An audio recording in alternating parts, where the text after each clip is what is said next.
Well, welcome everyone to our monthly State Street, Waterfront, Upper State Street wrap meeting. Appreciate you all being here today. Looks like we have a pretty full call. I want to just begin with a couple of general announcements, but also if you don't mind introducing yourself in the chat window, that would be great just for everybody who's might be new on the call. I'm going to share my screen very briefly. Since we're starting a new quarter and beginning this new South County Collaborative, we're just doing a refresher reminder for everyone about these calls, and we're just trying to remind everybody how much language matters when we're talking about these issues. I don't think this is a surprise to anyone, but we try and use people first language, talking about people experiencing homelessness, because first and foremost, these are people. And so it's important that we use that term first when we think about these neighbors. We also sometimes talk about homeless versus houseless. From the point in time count, 75% of the people who are experiencing homelessness in our community are from Santa Barbara County before. So by and large, they would probably call Santa Barbara County their home. So whether or not they have a house is a different story. But nonetheless, we're still going to use the phrase homeless because it's more commonly heard. But I just want to point out that distinction. And we'll also be talking quite a bit about mental health and substance abuse, because that is an ever-increasing issue, especially among our vulnerable populations. And so just trying to keep in mind those terms, mental health, substance use, that we're going to try not to label anyone by their specific issue, but we can name that this is an individual who might be experiencing mental health concerns or with an addiction. So with that, I'll just point out a couple of dates coming up. We do have our neighborhood walk tomorrow morning, 8:30 a.m. So bright and early on Upper State. We'll be meeting at McKenzie Park, just in the parking lot, and then going west on Upper State Street. So we hope you can join us as we try and engage some of the businesses up there and just visit some of the hot spots for homelessness. The Veracruz Village ribbon cutting will be at the end of this month, so we're excited for that. I don't have the time for that. I'm not sure if Barbara or anyone else from the city has that to share, but at least you could pencil it into your calendars. And then we'll have an all-call wrap meeting. Sorry, Landon, it just took me a minute to confirm. It's 10 o'clock. Great. And then the actual kind of remarks begin at 10:30. Okay. And then on September the 11th, we'll have our all-call wrap meeting, and this will be the first all-call wrap meeting of this larger joint South County collaborative. So this will be the community's first chance to hear about sort of what we're hoping to do with this larger regional collaborative that we're building with Goleta and Carpinteria and Montecito. And so just help us to spread the word. This is especially intended for community members who are out of the loop, the people who are saying nothing's being done about homelessness. We really want them to be able to be informed. And we'll have that as a hybrid meeting. And so there'll be the option to be in person as well. And then our next Waterfront State Street wrap meeting will be on September 14th.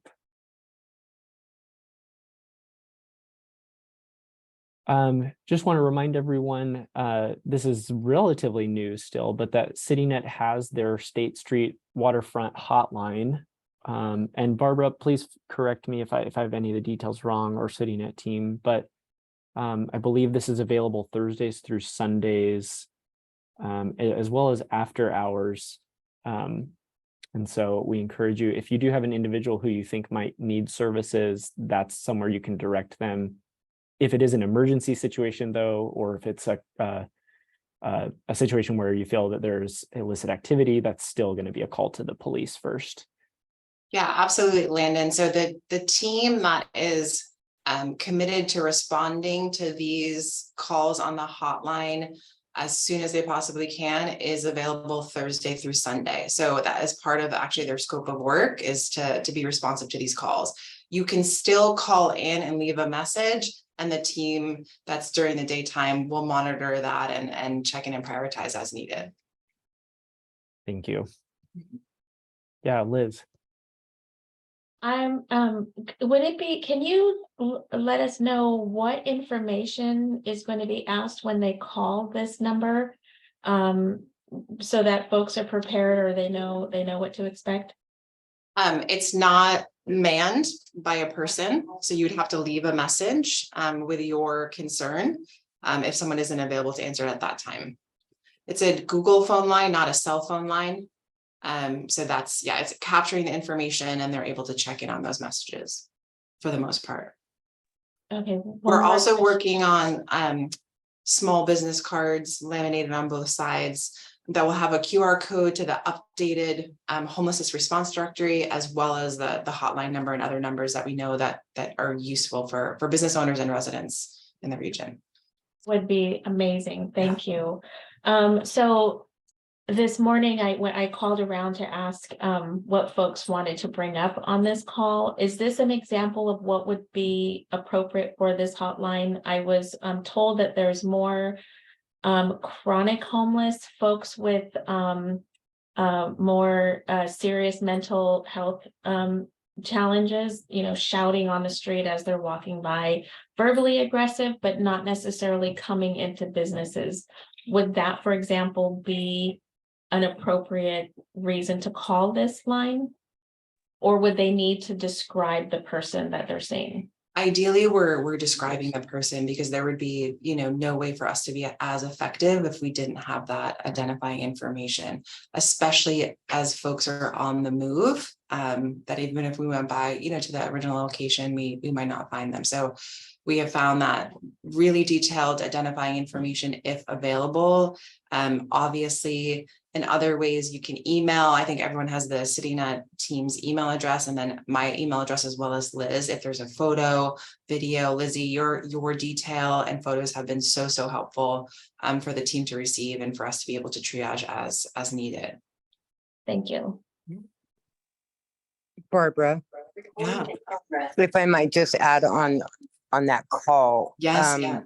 One of the things that we do is we have passed out our business cards to a lot of the business owners. Mm-hmm. So they do contact us directly, and we are able to go out. Usually if they call us within the days, the times that we're working, we're able to go right out. The cards, we will be handing those out, and just we'll send you one, whoever needs the phone number or any kind of information to contact us. Yeah, thank you, Mary. The CityNet team has had 1,000+ interactions with businesses, as well as clients and potential clients in the last 6 months. And so they are sharing that direct CityNet information to business owners. So there has been contact information shared, as you all know, along the way. We just want to be as accessible as possible to folks.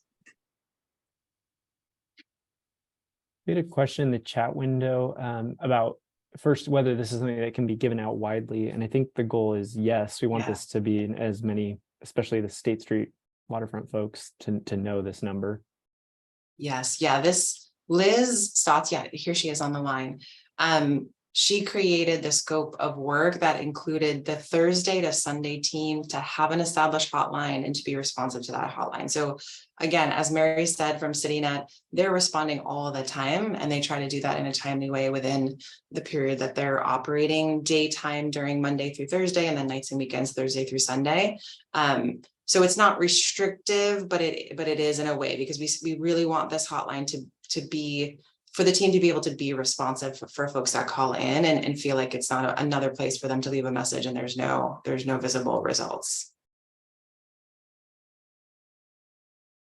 And then there's a question about how the referrals are made through this hotline. So it's first going to go through CityNet, and they'll be CityNet is the receiver of the information directly. And then Liz and I meet with CityNet weekly. They report back to us. And if there's any work that the city can do to support this individual or individuals that are contacted, that we're all collaborating on that.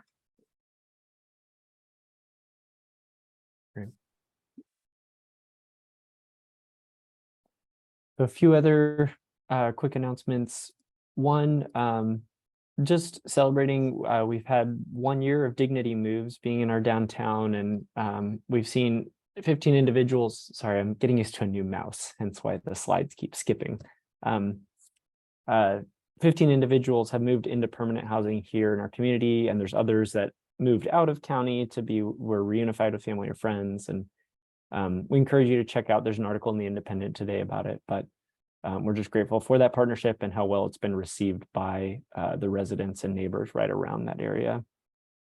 And Landon, the last we heard, I think 8 individuals are in the process of being vetted for Veracruz Village. So even more so that they're able to be and remain located in the downtown area.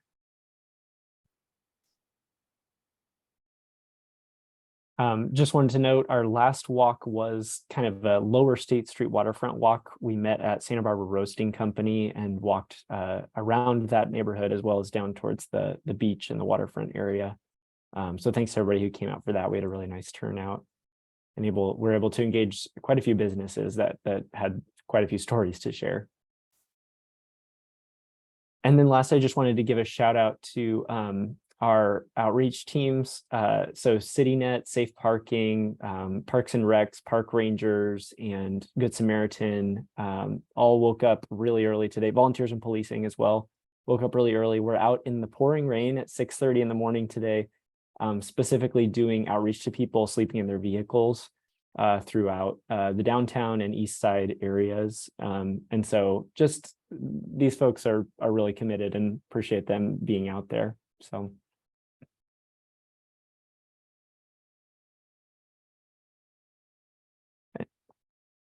And with that, go ahead, Liz. I was just wondering if anyone followed up with the roasting company about their concerns. I'm uncomfortable with his sense of protection, and I feel like somebody might get harmed. So I'm wondering if anybody followed up with him. I spoke with Al about that to see if Mary and John can go out there to chat with him, because I did give him a heads up of the situation that's going on over there. So hopefully, actually we did stop and talk with him probably about 3 weeks ago now, Mary. Yeah, roasting company,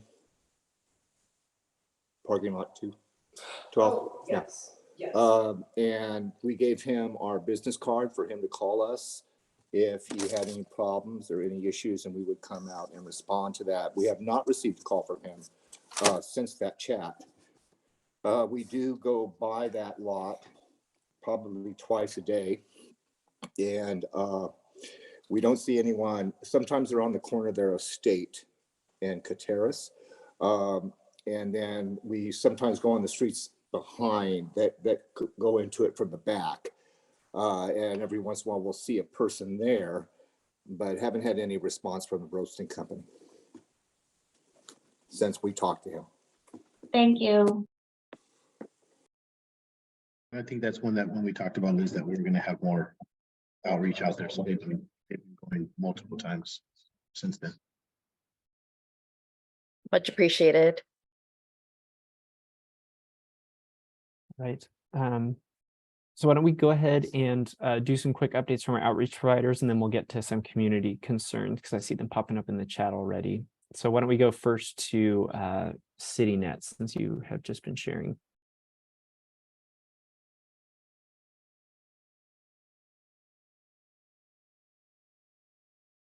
Al, is that you share an update, or maybe Christina? Hello, good morning, everybody. Hello, good afternoon. Yes, so today we did the walk with SB Act and with New Beginnings. We did some vehicle outreach as well as some evening outreach later today. We also during the week were able to get one person into Dignity Moves through the help of Mary with the evening team and John, as well as one person into Detox. And connected one individual into Path Shelter just 2 days ago. It's been really collaborative with Odin from the east side as well as with Good Samaritan today. Other than that, not many other updates to provide for the Monday through Thursday team, but Mary and John might be able to provide some updates for their last week. Hi, it's Mary. So as far as the Thursday through Sunday, what's going on in the downtown area, this last week was Fiesta, and so there were not a lot of folks that were out on the streets. However, as Christina said, I've helped get a couple of them off the street into treatment. And one of our biggest concerns is with Janine, and I am actively working with her. And she hasn't been hanging out so much on State Street anymore. She still is, but she is not screaming and yelling like she used to. We are making some headway. And then we have the other person that we're pretty concerned about is Carl. And Mary, just a heads up, not everyone here is authorized through HMIS. Oh. So we'll have the community members leave the call halfway through, and then we can talk about the Okay. people by name specifically. Okay. But I appreciate the detail. Yeah. And sorry for the confusion in the chat. Thank you, Mayor, for correcting me. People reference both, but you specifically said, Larry, the Mackenzie Park one. All right. I'm not seeing Good Samaritan or Safe Parking on the call today. I know they both have had the long I day. see Anais is here. Oh, you're right. Anais. Let's go to I you. sure am, Landon. I asked I'm about sorry. your great haircut. You totally did. I am Fernando and the rest of the team. We have a meeting with Housing Authority today that we're addressing. So just general updates today. We're just focusing on document readiness, trying to get our clients into these great programs that are coming up, really focusing on some of the needs that the county has given us to focus on some encampments that are like in the bluffs. So we're addressing those, filtering all that entire area, and just really focusing on document readiness right now. Great. Thank you. Oh, and we were also at outreach today with safe parking bright and early. It was definitely a little stormy out there, but we were glad to be there. Yep, surprisingly stormy for August. Any updates from the city? I know we have Barbara, Liz, and then also from the police department as well.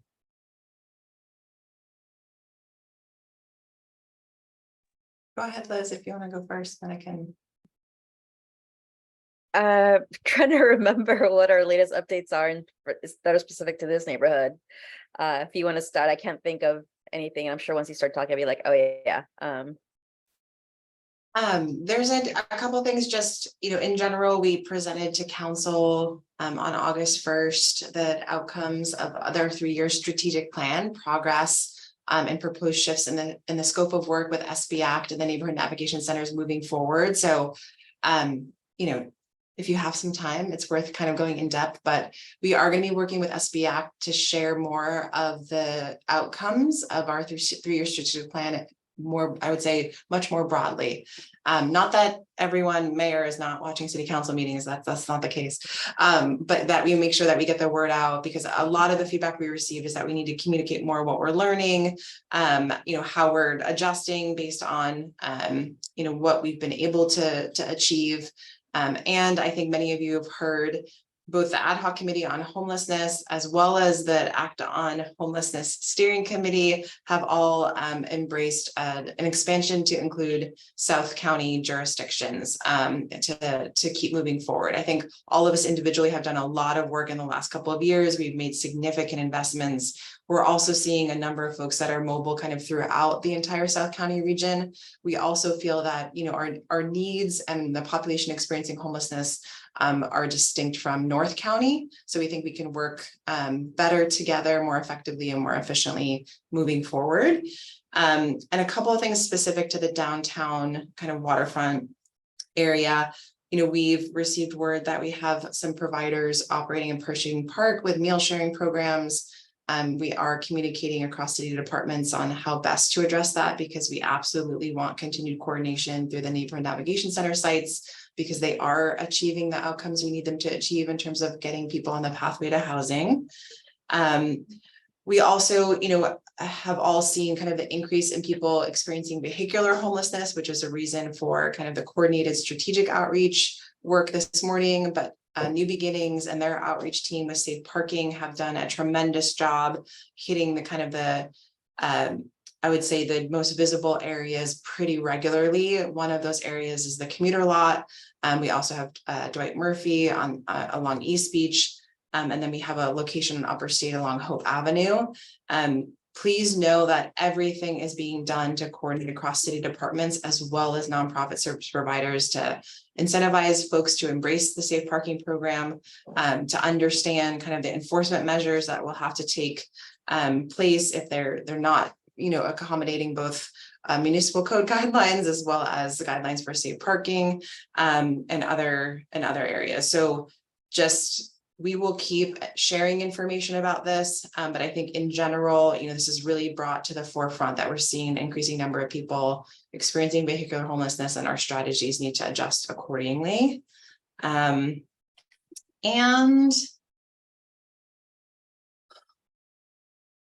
I think that's it from my side. We've had some really good kind of creative conversations, Liz and I, with a couple of other municipalities about programs that they've seen and deemed to be effective that we feel like we might be able to tailor or replicate in our city. So all of that research is ongoing. If people come across things that are like, hey, is there elements of this that we can adapt here? Please continue to share those with us. We're always working to learn and evolve together for sure. Yeah. The other thing I was just going to mention, because I don't remember if I brought it up at the last one, we also did apply for to the state for a grant for encampment resolution funds to specifically address encampments through the waterfront and Mission Creek from the waterfront up to, I believe, Arriaga to the downtown area. So put good vibes out in the universe that we get this grant. I think we're supposed to hear back by the end of August, but I know the county took them several months to hear back, but yeah, put out those good vibes for that grant. Robin, I see your question in the chat. I will say of all the things I'm managing, that one needs a lot more concentrated work. We've committed to educating, providing outreach. Liz has worked on a kind of FAQ document that we'll pull information from about what those guidelines are around the personal belongings storage ordinance. We've also been engaging with the lived experience working group to answer questions and be able to kind of get ahead of sharing information that we create to make sure that it's user friendly and folks that understand both the guidelines that need to be adhered to, as well as that how they can proactively be supported in storing their belongings. So more to come on that. But we've been discussing as an internal team, there's a lot of training that needs to happen across departments to make sure that we're consistent in enforcement. But we've already highlighted areas that will have signage per that ordinance to, again, make people aware, knowledgeable of what can and cannot be done in certain locations in terms of their personal belongings.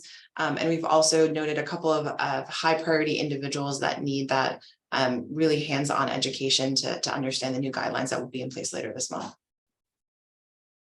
Thank you for sharing. And with that, are there other concerns or questions that anyone wants to raise from the general public? Did we announce before I joined that the new CAT supervisor? No. Mm-mm. You know, I think most of you know that Sergeant Payne is now Lieutenant Payne. Yay for him, but we had to get another PD representative to be the homelessness liaison, and I believe Sergeant Beltran is starting on Monday, so we'll be hopefully seeing his presence at future meetings, but that's happening next week, and we're already preparing to reach out to him quite a bit. Just want to say congratulations too on the article about Dignity Moves. That's a pretty momentous sort of occasion for a year, and all of what's come out of that is a big deal. So congratulations, everybody. Yeah, I love that we've shown that it can be done well. Yeah, It's Liz. like, oh, that's what I was gonna say. Go ahead, Liz. Just, I wanted to thank everyone, who, if anybody reached out to the woman that was coming in for breakfast, and frequented the West Beach area hotels and businesses, she hasn't been around, so if folks did outreach, it was effective. This isn't related to homelessness, but since SBPD is here, we have had frequent pool crashers, at different hotels, probably because it's so warm. And it's usually early evening from like 4 to 6 that they are coming in. And then the last thing that folks noted was that there just seems to be more just severe mental health just exhibiting that along Cabrillo and Castillo. So if folks are patrolling or walking that area, if they can just come by a little more often and hopefully reach out to these folks. But otherwise, thank you to those who reached out to that woman and got her services. That does remind me, thank you, Lizzie. I know we do pass everything that you share with us. So thank you for being our eyes whenever we can't be there 24/7. But that reminds me that Landon and I are working on updating the resources directory. That's something that we looked at and it already is due for an update. So I don't have a estimate time of completion yet, but that's something that we actually had our first meeting to kind of go over it and see what needs to be updated and how to present it to various groups and try to make a compressed sheet that we can distribute at our walks. I think we would love to have something that we can easily share or that we can put available on the website. So hopefully we'll have something to share in the coming months. Yeah, as a part of that, we have that new CityNet outreach hotline. The East Side also now has an outreach hotline through Path Shelter. So just appreciate all the service providers being willing to kind of be on the front lines even more and help engage with our community members and residents. Other questions or concerns? I'm just remembering one other thing. It was brought up to the police department by B-Cycle, but there was someone who was tampering with and messing with a lot of the B-Cycle equipment in the last month. And I'm not sure if that was addressed or not. There is a photo of the person who was doing it. And I think that there was an officer addressing that, but I will also forward that to you all, or at least maybe to you, Landon, and you can distribute it to who you think is appropriate. Actually, Robin, that did come across my desk. Okay. We're able to address it with PD. So I think it's important to sometimes share these details as we receive kind of concerns and questions and complaints. The actual tampering was not deemed to be vandalism. So it was more of a behavior that needed to be addressed by the individual, that both PD as well as our team at City Hall engaged with this individual to say that, you know, these folks are losing business, people are losing access to the bikes because they're not able to park them. And we haven't received any complaints since. So we're hoping that the behavior was corrected. But again, if you receive any additional complaints, B-Cycle has been engaging with me directly as well as PD. So I think we would all hear if we're seeing an uptick again. So we're hopefully have addressed the behavioral issues there. Great to hear it. Thank you.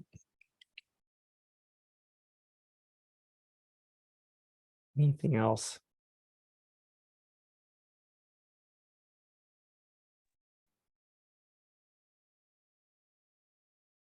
All right.